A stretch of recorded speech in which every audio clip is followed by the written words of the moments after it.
Halo anak-anak sekalian, salam Fransiskus Pace Bene. Jumpa lagi bersama Bapak pada kali ini, di mana kita akan membahas tentang pelajaran pendidikan kewarganegaraan.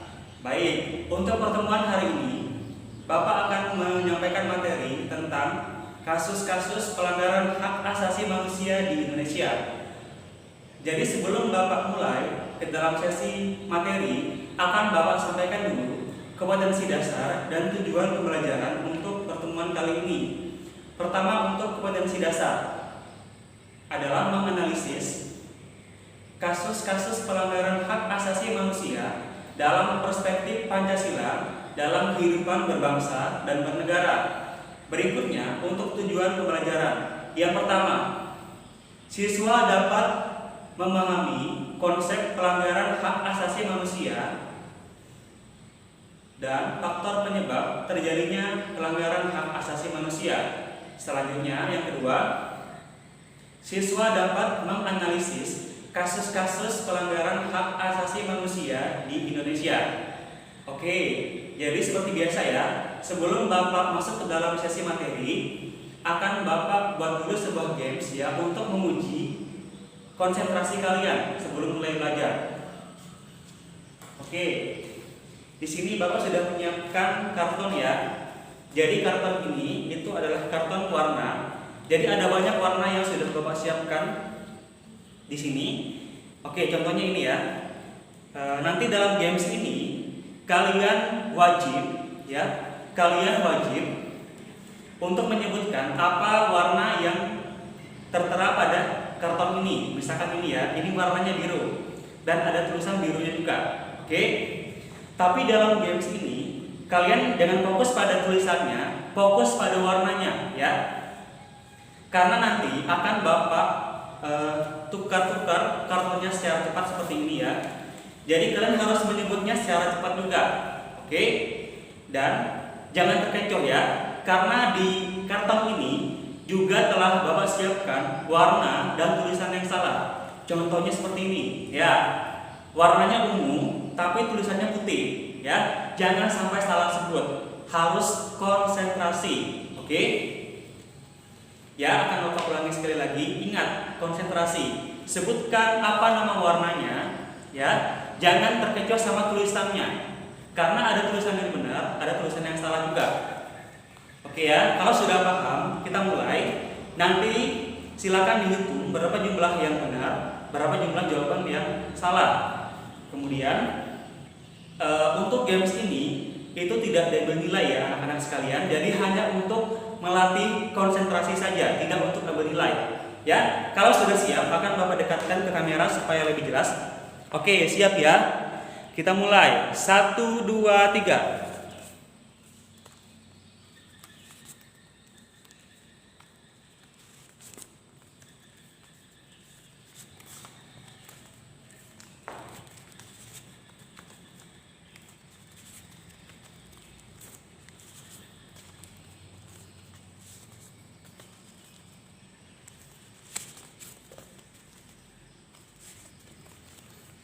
Oke, ya.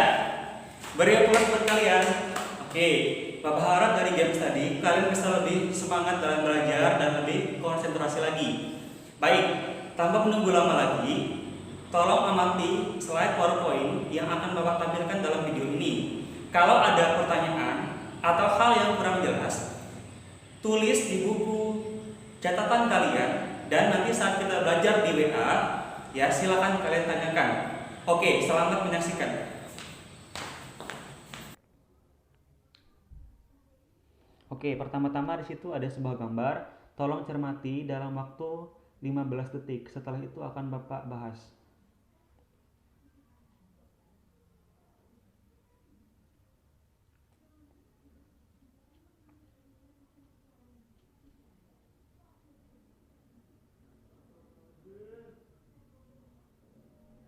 Ya, dari gambar tadi itu mencerminkan contoh perilaku yang melanggar HAM ya, sesuai dengan materi kita pada hari ini. Kenapa melanggar HAM? Karena bisa dilihat sendiri pada gambar-gambar itu bentuk perlakuan yang diberikan oleh senior kepada juniornya di sebuah universitas ketika ospek itu sangat tidak layak sekali. Mereka disuruh merangkak dari tangga lantai 2 menuju lantai 1. Kemudian mereka disuruh untuk uh, merangkak, dan ada juga kakak senior yang meludahi minuman milik adik seniornya. Ya, ini bentuk-bentuk perilaku yang tidak pantas, apalagi untuk ukuran mahasiswa ya, seperti itu. Jadi ini contoh dari pelanggaran hak asasi manusia. Selanjutnya, kalau kita berbicara soal pelanggaran hak asasi manusia, sekarang kita bicara dulu soal pengertiannya. Jadi menurut Undang-Undang Nomor 39 Tahun 1999 tentang hak asasi manusia, dikatakan bahwa pelanggaran HAM adalah setiap perbuatan seseorang atau sekelompok orang, termasuk aparat negara, baik disengaja maupun tidak disengaja, atau kelalaian yang secara melawan hukum mengurangi, menghalangi, membatasi, dan atau mencabut hak asasi manusia seseorang atau sekelompok orang yang dijamin oleh undang-undang ini. Maksudnya adalah pelanggaran hak asasi manusia itu merupakan suatu perbuatan yang mencabut, menghilangkan, atau mengganggu hak asasi orang lain. Seperti itu. Di sini jenis pelanggaran HAM itu ada dua ya. Pelanggaran HAM biasa dan pelanggaran HAM yang luar biasa. Pelanggaran HAM biasa adalah pelanggaran HAM yang sifatnya ringan dan masih bisa diberikan toleransi, dan sanksinya umumnya tidak terlalu berat. Contohnya seperti penipuan, pemukulan, pencurian, dan lain-lain. Selanjutnya, pelanggaran HAM luar biasa atau extraordinary adalah pelanggaran HAM berat yang hampir tidak bisa dimaafkan serta terancam dikenakan sanksi yang keras dan tegas. Di situ ada contohnya seperti pembunuhan, pengeboman, dan lain-lain. Berikutnya, dua faktor penyebab pelanggaran HAM ya. Mulai dari faktor internal. Di situ ada tidak seimbangnya pelaksanaan hak dan kewajiban asasi. Jadi maksudnya adalah setiap orang sadar untuk menjalankan hak asasi manusianya masing-masing, tapi tidak mampu untuk menjaga dan menghormati hak asasi manusia milik orang lain. Jadi singkatnya dia hanya peduli pada hak asasi manusianya saja, dan dia tidak peduli tindakannya itu melanggar hak asasi orang lain. Seperti itu. Berikutnya, belum adanya kesepahaman tentang konsep HAM. Jadi maksudnya di antara orang itu belum ada pemahaman yang sama tentang konsep HAM. Contoh, kalau kita kan beranggapan bahwa HAM ini merupakan suatu hak dasar yang ada pada diri setiap orang, tidak bisa dicabut, tidak bisa dihilangkan, dan tidak bisa diganggu gugat. Tapi di luar sana pasti masih ada orang yang beranggapan bahwa HAM ini hanya sebatas hak untuk makan saja atau hak untuk hidup saja. Seperti itu. Selanjutnya, sikap individualisme. Jadi sikap individualisme itu adalah sikap yang hanya mementingkan diri sendiri, menjauh dari kerumunan sosial, dan biasanya suka menyendiri. Ya, orang-orang seperti ini condongnya, kenapa mereka condongnya melanggar HAM? Karena ya mereka tidak peduli pada apa yang orang lain alami. Contoh, misalkan dia lihat ada orang yang kecelakaan, dia masa bodoh gitu, dia hanya pikir dirinya sendiri. Dia berpikir bahwa kalau dia tolong orang yang kecelakaan tadi terus orang itu meninggal, nanti bisa dia yang kena tuduh sebagai pelakunya. Nah, itu contoh dari sikap individualisme ini tadi. Selanjutnya, kurangnya kesadaran HAM. Jadi hampir sama dengan contoh-contoh yang lain, tapi kurangnya kesadaran HAM ini lebih kepada sikap orang yang tahu bahwa semua orang itu punya HAM, tapi cenderung tidak begitu memperdulikannya. Ya, hampir-hampir mirip sama individualisme tadi. Nah, tapi bedanya seperti ini ya. Contohnya, ada seorang majikan punya pembantu. Jadi pembantunya ini dia suruh kerja mati-matian, tapi diberikan gaji yang tidak pantas atau tidak sesuai dengan yang seharusnya. Itu contoh dari kurangnya kesadaran HAM, di mana si majikan ini tadi tahu bahwa ada si pembantu ini kan sudah kerja keras nih dari pagi sampai malam misalnya, harusnya diberikan gaji yang besar, tapi dia tidak peduli pada hak asasi dari pembantu tadi. Dia cuek gitu kan, dia nggak peduli karena dia berpikir itu tidak penting gitu kan. Nah itu contohnya.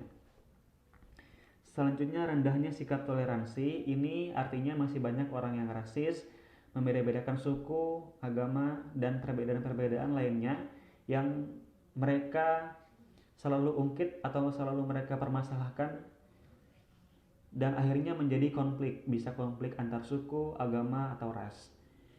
Nah, kemudian faktor eksternal di sini ada 3 ya. Yang pertama, lemah dan kurang berfungsinya lembaga penegak hukum. Maksudnya di sini adalah pejabat hukum atau aparat-aparat hukum seperti polisi, jaksa, dan hakim itu tidak bisa menjalankan fungsi dan tugasnya dengan baik. Tanda kutipnya di sini adalah para aparat penegak hukum tadi tidak bisa menindak para pelaku pelanggar HAM secara tegas, ya. Artinya mereka lalai dalam menjalankan tugas mereka sebagai aparat penegak hukum. Kemudian faktor yang kedua, kenapa banyak orang yang melanggar HAM itu adalah penyalahgunaan kekuasaan oleh penguasa. Jadi penguasa yang memerintah secara sesuka hatinya saja itu bisa membuat masyarakatnya tidak sejahtera atau masyarakat hidup dalam kemiskinan dan kesusahan. Kalau sudah seperti itu, otomatis banyak masyarakat yang akhirnya saling tonjok-tonjokan, saling hantam-hantaman demi menghidupi diri mereka sendiri karena pemerintah atau raja itu mengabaikan mereka, seperti itu ya. Ini salah satu contohnya dari pengertian tadi tentang penyalahgunaan kekuasaan oleh penguasa. Selain itu, contoh lainnya adalah bisa juga ada seorang penguasa yang hanya peduli pada suatu kelompok tertentu saja. Contoh, seorang raja hanya peduli kepada masyarakat yang kaya saja atau masyarakat yang dari keluarga bangsawan atau kelas atas, sedangkan masyarakat yang kurang mampu atau kelas bawah rajanya tidak peduli atau dia abaikan. Itu termasuk penyalahgunaan kekuasaan yang akhirnya membuat masyarakat kelas bawah tadi melanggar HAM ya, misalkan dengan cara membunuh raja atau dengan cara-cara melakukan kudeta dan lain sebagainya. Selanjutnya, perkembangan iptek yang disalahgunakan ini banyak sekali contohnya, tapi definisi singkatnya adalah suatu ilmu pengetahuan dan teknologi yang berkembang dalam masyarakat ini banyak disalahgunakan oleh pihak-pihak yang tidak bertanggung jawab dan dapat merugikan ya atau mengancam hak asasi dari orang lain. Contoh, banyak beredar berita-berita hoaks di masyarakat, itu bisa merugikan orang yang diberitakan dalam informasi atau berita hoaks tadi. Contoh, Ibu Sri Mulyani, Menteri Keuangan, itu pernah diisukan menyampaikan statement atau pernyataan kepada publik bahwa dia minta pendapat masyarakat, kalau Bali dijual kepada pihak asing, itu bisa uang hasil penjualan Pulau Bali itu bisa dipakai buat membayar semua hutang Indonesia. Ya, ternyata itu adalah berita hoaks yang disebarkan oleh orang yang tidak bertanggung jawab. Oke, jadi itu contoh dari pelanggaran HAM, perkembangan iptek yang malah disalahgunakan. Baik, demikian pembahasan materi. Selanjutnya adalah analisis kasus pelanggaran HAM di Indonesia pada media pembelajaran. Nah, akan Pak tayangkan media pembelajarannya, tolong diamati baik-baik.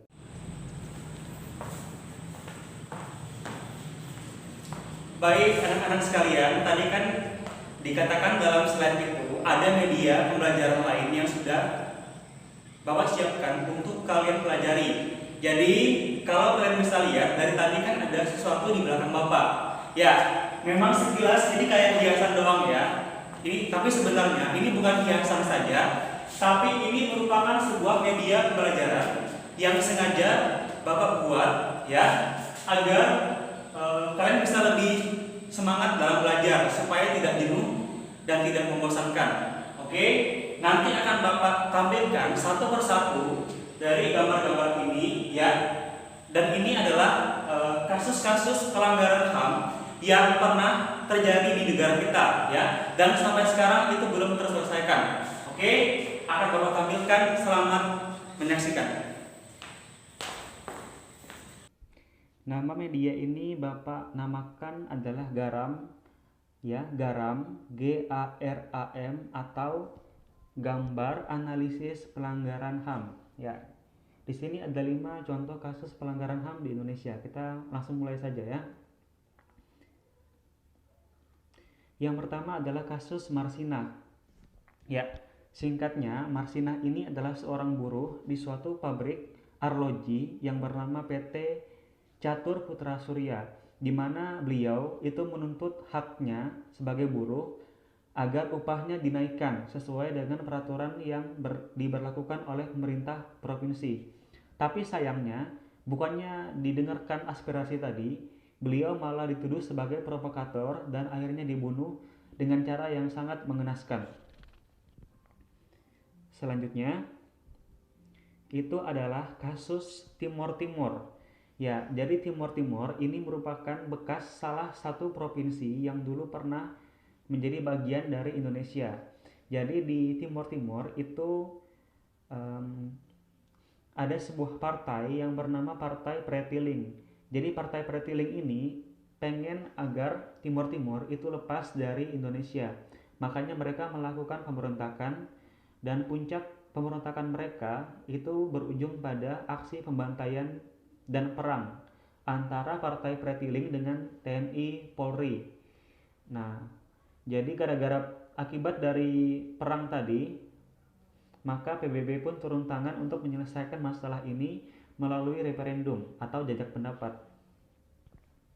Dan hasil jajak pendapat itu adalah Timor Timur lepas dari wilayah Negara Kesatuan Republik Indonesia. Berikutnya adalah kasus kerusuhan Mei 1998. Ya, ini adalah salah satu kasus pelanggaran HAM yang terbesar karena ada 3 peristiwa, ya, 3 peristiwa yang terjadi berurutan dalam kerusuhan ini. Mulai dari kasus Trisakti, yaitu penembakan 4 orang mahasiswa, yang berlanjut kepada tragedi Semanggi 1 dan 2, sampai puncaknya adalah kerusuhan Mei 1998, di mana mengakibatkan runtuhnya pemerintahan Soeharto. Jadi salah satu penyebab terjadinya kerusuhan ini adalah selain dari 2 peristiwa tadi, yaitu Trisakti dan Semanggi 1 dan 2, adalah karena krisis global yang melanda Indonesia, ya. Dalam tragedi ini banyak korban-korban yang meninggal dunia, ya. Salah satu kasus yang paling mengerikan adalah terbakarnya mall di Jalan Klender, ya. Klender itu nama salah satu jalan di Jakarta, di mana ada suatu mall yang dibakar akibat kerusuhan ini. Selain pembakaran mall, juga ada penyerangan terhadap penyerangan terhadap masyarakat etnis Tionghoa. Oke, baik, selanjutnya adalah kasus Munir. Jadi Munir ini merupakan seorang aktivis HAM yang sangat gigih untuk memperjuangkan hak asasi manusia. Namun sayangnya langkah beliau dalam menjalankan ambisi beliau tadi harus terhenti karena beliau diracun ketika beliau sedang menuju ke Belanda menaiki pesawat Garuda, ya. Beliau diracun menggunakan racun arsenik. Arsenik itu racun yang tidak berbau dan tidak berasa, ya. Jadi kalau kita meminum atau memakan sesuatu yang mengandung arsenik, itu bisa membunuh kita tanpa kita sadari karena tidak ada bau ataupun rasa dari racun tadi. Nah, jadi kasus Munir ini merupakan salah satu kasus yang sampai sekarang belum terselesaikan. Memang dari hasil pemeriksaan tim khusus dinyatakan bahwa Polikarpus selaku pilot dari pesawat Garuda yang kala itu membawa Munir itu ditetapkan sebagai tersangka. Tapi banyak pihak yang beranggapan bahwa Polikarpus ini hanya dikambing hitamkan saja, karena sebenarnya bukan Polikarpus pelakunya, tapi ada orang lain. Dalam hal ini adalah pejabat-pejabat yang tidak ingin sampai Munir ini berhasil membongkar kasus-kasus pelanggaran HAM yang dulu sempat melibatkan mereka. Oke, selanjutnya ini yang terakhir tentang kasus bom Bali. Ya, jadi ini salah satu kasus yang sempat benar-benar menyisakan duka yang mendalam ya, tidak hanya bagi warga masyarakat Indonesia tapi juga bagi warga negara asing yang kerabatnya saat itu sedang berlibur di Bali. Ya, jadi bom Bali ini terjadi di beberapa tempat ya, di 2 klub malam dan di 1 kantor kedutaan Amerika Serikat. Oke, alasan pelaku bom Bali melakukan serangan bom ini adalah karena mereka merasa bahwa Bali ini sudah menjadi tempat yang tanda kutip penuh maksiat.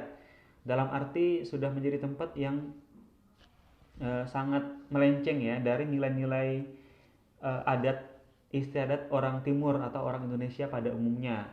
Makanya teroris yang melakukan aksi ini yang sering disebut juga dengan Amrozi dan kawan-kawannya itu sampai melakukan 2 kali pengeboman agar Bali ini bisa bersih dari orang-orang asing yang mencemari Pulau Bali dengan hal-hal yang menurut mereka itu maksiat. Ya, seperti kita tahu sendiri bahwa orang barat yang datang ke Pulau Bali untuk berlibur memang biasanya memakai baju yang minim.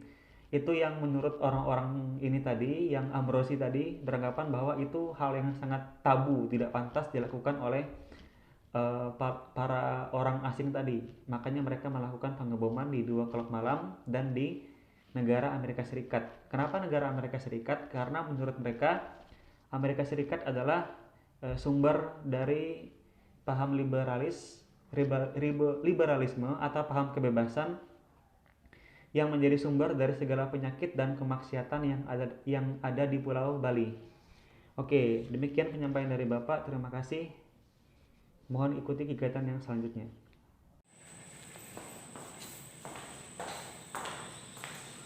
Baik, sekarang kita sudah sampai pada bagian penutup dari video ini. Jadi sebelum Bapak akhiri pembelajaran pada hari ini, yang pengen Bapak sampaikan kepada kalian adalah tetap semangat belajar di rumah, jaga kesehatan, kemudian jaga diri, lalu juga jangan lupa berdoa agar wabah ini segera berakhir dan kita bisa bertemu lagi di sekolah dalam pembelajaran yang seperti dulu. Oke, jadi sebelum Bapak tutup, Bapak juga sudah menyiapkan sebuah lagu buat kalian. Ya, harapan Bapak setelah mendengarkan lagu ini, kalian bisa lebih semangat dalam belajar. Ya, walaupun dengan kondisi suara Bapak yang mungkin kurang bagus ya, jadi tolong dimaafkan. Oke, mohon didengarkan dengan sebaik mungkin. Di timur matahari mulai bercahaya, bangun dan berdiri kawan semua, marilah mengatur barisan kita, seluruh pemuda Indonesia. Oke, terima kasih. Semoga semangat walaupun suara Bapak kurang bagus, mohon dimaafkan. Oke, sekian dari Bapak untuk pembelajaran hari ini. Terima kasih. Selamat pagi, salam Fransiskus, Pace Bene.